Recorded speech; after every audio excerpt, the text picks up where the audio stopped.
Most gladiators fought for a chance at freedom. But one, a Syrian named Flamma, was offered his liberty 4 separate times, and apparently he turned it down. Why would anyone say no thanks to a release from bondage just to keep fighting in history's bloodiest sport? The answer isn't just bloodlust. It's business. Flamma, whose name means the flame, was part of a hidden economy, a massive industry of prize money, sponsorships, and branding that made top fighters the superstar athletes of their day. He fought 34 times, won 21, and lived to be 30, which was practically retirement age for a gladiator. Forget what you've seen in the movies. The gladiator was more than a slave. He was an asset, a brand, and sometimes a killer entrepreneur at the heart of an industry that would be worth billions today. This isn't just a story about fighting for your life. It's about playing in one of the most complex and profitable entertainment businesses the world has ever seen.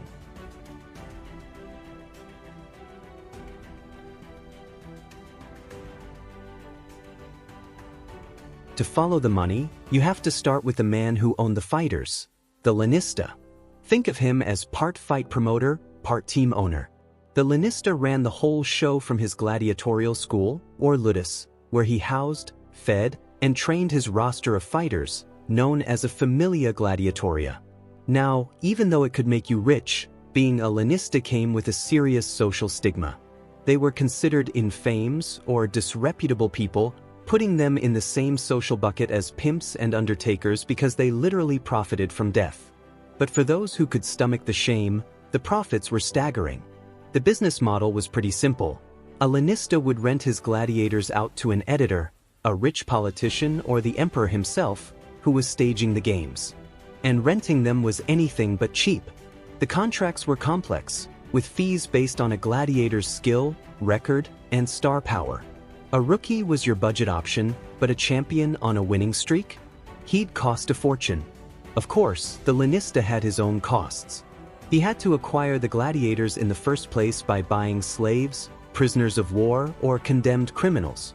Some were even free men, called octorati, who signed up to pay off debts or chase a bit of glory. Then there was the overhead. It cost a fortune to turn these men into killing machines, covering weapons, intense physical conditioning, and even psychological prep. Most importantly, it included high-quality food and medical care. Gladiators were simply too valuable to die from a preventable infection.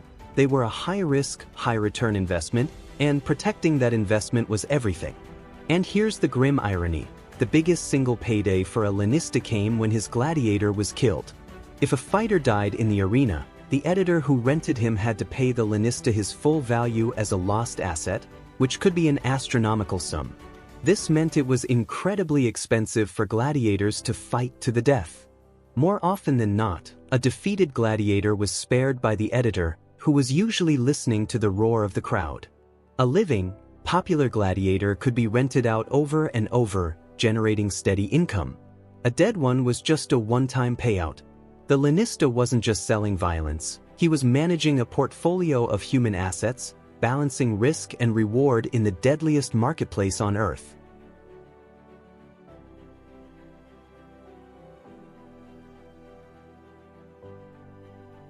While the Lanista pulled the strings, top gladiators were building their own fortunes inside the arena.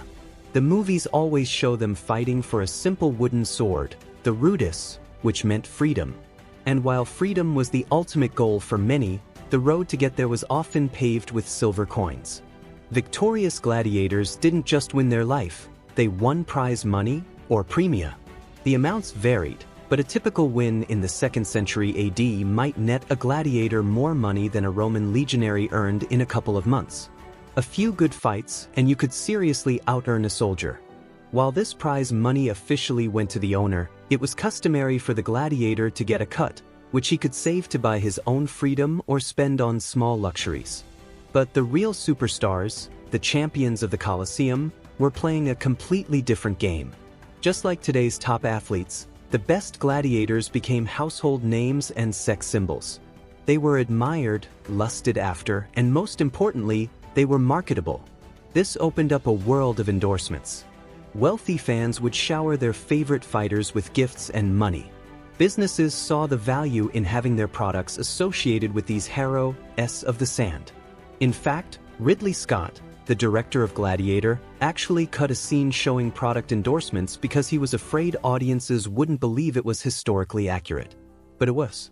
We have ads from Pompeii that list star fighters by name, just like a modern boxing poster.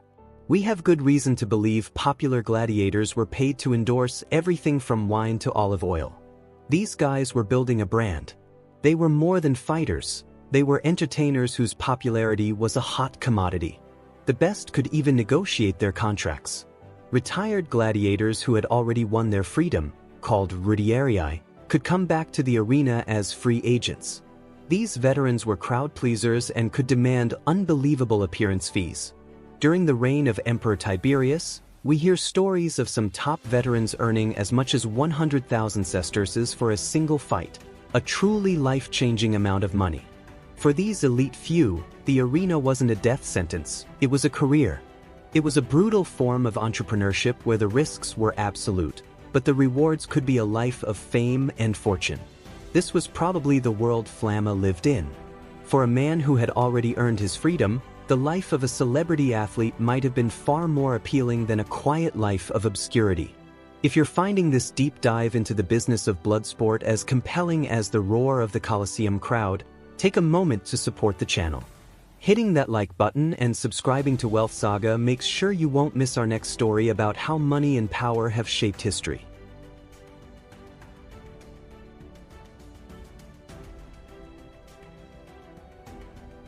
When you zoom out from the individual fighter, you see an entire economic ecosystem built around the games, an industry that moved insane amounts of money around the empire.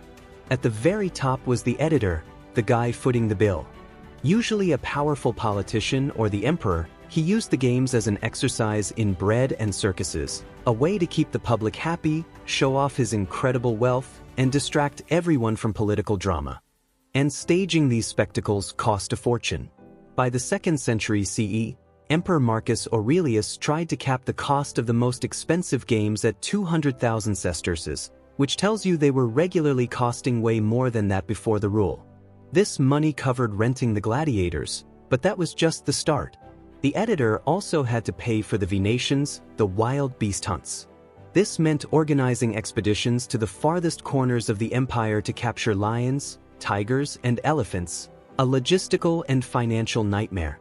While some tales of animal costs are likely exaggerated, even a prize lion could cost tens of thousands of sesterces. So, where did all that money go? It trickled down through a huge network of industries. It paid the Lanista for his fighters, the hunters for their beasts, and the shippers who hauled them across the sea.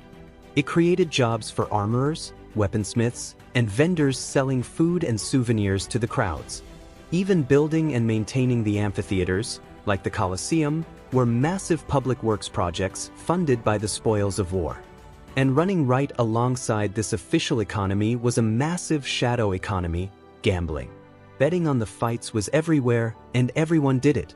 A poor citizen might wager a few coins hoping to get by, while the elite could bet a fortune on their favorite champion.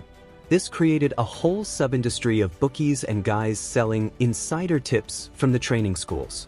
Though technically illegal, the laws against gambling were pretty much ignored when it came to the games. It was just part of the fun. So, even though admission was often free for Roman citizens, the games acted like a massive economic engine.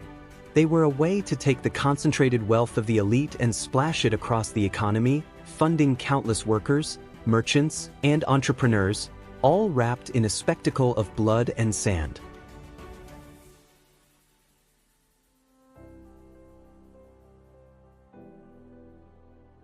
For every champion who stepped onto the arena floor, a vast and brutal supply chain was humming in the background. This network was the foundation of the whole gladiatorial economy, an enterprise dedicated to sourcing and preparing the two key ingredients, fighters and beasts. The supply of fighters began in the darkest corners of the Roman world. Lanistas or their agents scoured slave markets for prisoners of war, condemned criminals, and people sold into slavery over debts. They were looking for men with the right physical build, strength, speed, and that spark of aggression needed to survive the ludus. Free men who volunteered, the octorati, added to the supply, drawn either by crushing poverty or the dream of fame. Once acquired, a new recruit became the focus of another critical industry: specialized training. This was way more than just sword practice. The ludus employed a whole staff of professionals. Weapon masters, often retired gladiators themselves, taught the specific fighting styles of a secutor or a retiarius. Armorers and blacksmiths were in constant demand, forging the iconic helmets and shields, which were different from military gear, often designed to look spectacular while leaving certain areas exposed to guarantee a bloody fight. But maybe the most surprising part of this supply chain was the medical staff. A Lanista's gladiators were a huge investment, and he couldn't afford to lose them to a dirty wound. The best schools had highly skilled doctors, or medici. The most famous was Galen, who worked as a gladiator physician in Pergamon before becoming the emperor's personal doctor.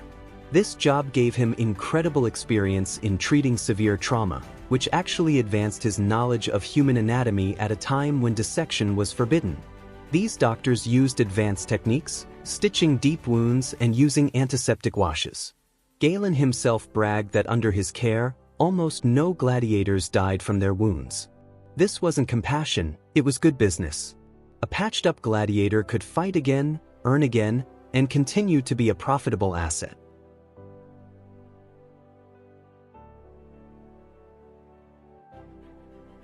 For centuries, the games were a symbol of Roman power and a pillar of the economy. But the very things that made them so great, their massive scale and cost, eventually planted the seeds of their own destruction. The bread and circuses machine had an insatiable appetite, and it was getting too expensive to feed. As the empire grew, so did the crowd's expectations. Every emperor felt he had to outdo the last, staging games that were bigger, more exotic, and bloodier. This constant one-upmanship put a huge financial strain on the sponsors. What started as privately funded events eventually became so expensive that only the state treasury could afford them. By the 2nd century AD, state-funded games dominated the calendar, representing a colossal and constant drain on public money. This spending spree came just as the Roman Empire was starting to face serious problems. The military was fighting on the frontiers more and conquering less, which meant the supply of prisoners of war, a key source of new gladiators, was starting to dry up. At the same time, inflation and political instability were rising. In that context, spending a fortune on public entertainment started to look less like a smart political move and more like a reckless extravagance.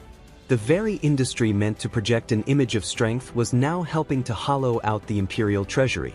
The massive amount of money, resources, and manpower poured into the games was a luxury the straining empire could no longer afford.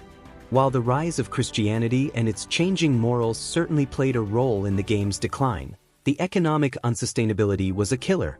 The Billion-Sesterce business had become too big to fail, yet far too expensive to continue. The roar of the crowd finally faded, silenced not just by a new faith, but by the simple, brutal reality of an empty purse. So, the image of the gladiator as a simple slave, dying for a cruel crowd, is only part of the story. Beneath the blood and sand of the arena was a hidden world of commerce, a sophisticated and ruthless economy that touched every corner of the Roman Empire. The games were a massive industry, a web connecting slave traders in Syria, animal hunters in Africa, weaponsmiths in Italy, and the imperial treasury in Rome. And at the very center of it all was the gladiator. He was both a slave and a superstar, a financial asset and a brand ambassador, a prisoner and an entrepreneur. Men like Flamma, who may have chosen the roar of the crowd over the quiet of freedom, show us just how complex this world was. They were players in a high-stakes game where their lives were the currency, but the prize could be a kind of immortality. This hidden economy was a vital part of the Roman machine, a tool for political control and a driver of commerce. But it was also a beast that eventually consumed a vast fortune, weakening the very empire it was meant to celebrate. The story of the gladiator economy isn't just about violence. It's a story about business, ambition, and the surprising ways wealth and power are built. And it's a reminder that even in the most ancient spectacles, the invisible hand of the market is always at play. If you enjoyed uncovering the financial secrets of the ancient world, make sure you're subscribed to Wealth Saga with notifications turned on. Our next video dives into the trade secrets of ancient empires that you can still use today. You won't want to miss it. And don't forget to like this video and share it with someone who needs to know that history is more than just dates and battles. It's a saga of wealth.